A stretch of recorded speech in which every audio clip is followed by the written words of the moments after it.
ಇಡ್ಲಿ ತಿನ್ನೋ ದರ್ಶನ್ ವರ್ಕೌಟ್ ಮಾಡ್ಕೊಂಡು ಬಂದಿದ್ಯಾ, ಹಸಿವಾಗಿರುತ್ತೆ, B P may get vary, B P ನಿನಗೆ ಏರುಪೇರು ಆಗಬಹುದು, ಇಡ್ಲಿ ನಾನು ತಿನ್ನಲ್ಲ ರೀ, ನಾನು ಯಾಕೆ ತಿನ್ನಬೇಕು, ತಿನ್ನಲ್ಲ.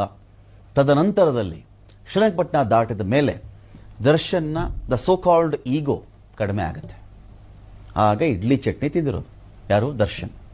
ತಿಂದ ಮೇಲೆ ಜಿಮ್ಮಲ್ಲಿದ್ದ ಹಾರಾಟ, ಇಳಿದಾಗಿದ್ದ ಹಾರಾಟ, ಕಾರ್ ಹತ್ತಬೇಕಾದಿದ್ರೆ ಇತ್ತಲ್ಲ ಒಂದು ಹಾರಾಟ, ಅದೆಲ್ಲವೂ ಕಡಿಮೆ ಆಗಿ ಮಿಡಲ್ ಆಫ್ ದಿ ರೋಡ್ ಬೆಂಗಳೂರಿಗೆ ಅರ್ಧ ದೂರ ಇದ್ದಾಗ ದರ್ಶನ್ ಆಲ್ಮೋಸ್ಟ್ ಬಿಟ್ಬಿಡಿ ನನ್ನನ್ನು, ಏನು ಬೇಕೋ ತಗೊಳ್ಳಿ ನೀವು, whatever you want, whatever you wish, you can take that, but leave me, ನಾನು ಬಿಟ್ಬಿಡಿ ಇದರಲ್ಲಿ, ಬಿಟ್ಬಿಡಿ ಸಾರ್, ಬಿಟ್ಬಿಡಿ ಸಾರ್, ಬಿಟ್ಬಿಡಿ ಸಾರ್.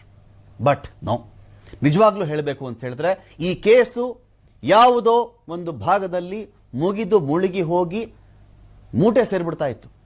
ಆದರೆ ಬೆಂಗಳೂರಿನ